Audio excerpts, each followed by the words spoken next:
और आज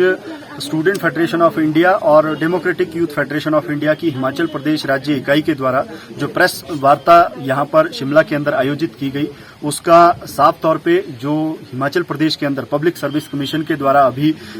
548 college cadre की भर्तियां की जानी है, उस चयन प्रक्रिया के लेकर जो हमारे सवाल है उसको आज हमने इस प्रेस कॉन्फ्रेंस के माध्यम से जो है जनता के सामने रखने की कोशिश की है। Himachal Pradesh public service commission के द्वारा जो चयन प्रक्रिया के अंदर पद्धति अपनाई जाती है वो जो है कई संदेह पैदा करती है, क्योंकि हिमाचल प्रदेश के अंदर कॉलेज कैडर की भर्ती के अंदर केवल इंटरव्यू को 100% प्रायोरिटी देते हुए रिटन एग्जाम को नेग्लेक्ट करते हुए जो भर्ती प्रक्रिया जो है अपनाई जाती है और अंतिम जो अपॉइंटमेंट होती है वो केवल इंटरव्यू के आधार पे होती है, जिससे कहीं ना कहीं जो एचपीपीएससी की भर्ती प्रक्रिया है उसका जो पारदर्शी होने का सवाल है वो संदेह के घेरे में पैदा हो जाता है। और ये केवल हिमाचल प्रदेश के अंदर ऐसा होता आया है, क्योंकि दूसरे राज्यों की अगर हम जो है भर्ती प्रक्रिया को देखते हैं तो वहां पर अलग अलग जो भर्ती प्रक्रिया का जो वहां पर मेथड अपनाया जाता है उसके अंदर साफ तौर पे इंटरव्यू को कम से कम प्रायोरिटी देते हुए रिटन एग्जाम को अधिक जो है प्रायोरिटी दी जाती है, जिससे सब्जेक्ट की क्वालिफिकेशन या सब्जेक्ट के अंदर जो स्पेशलाइजेशन उस कैंडिडेट की रहती है उसको भी तवज्जो दी जाए। तो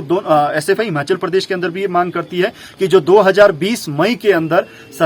एचपीपीएससी के द्वारा एक जो है खुद नोटिफिकेशन जारी की गई थी, जिस नोटिफिकेशन के चलते एचपीपीएससी ने इस रूल को अमेंड किया था कि हिमाचल प्रदेश के अंदर भी जो कॉलेज कैडर की भर्ती होगी उसको एचपीपी जो हिमाचल प्रदेश के अंदर एडमिनिस्ट्रेशन सर्विसेज की एचएस का एग्जाम होता है या एचएफएस का एग्जाम होता है, उसी तरीके से उसमें जो है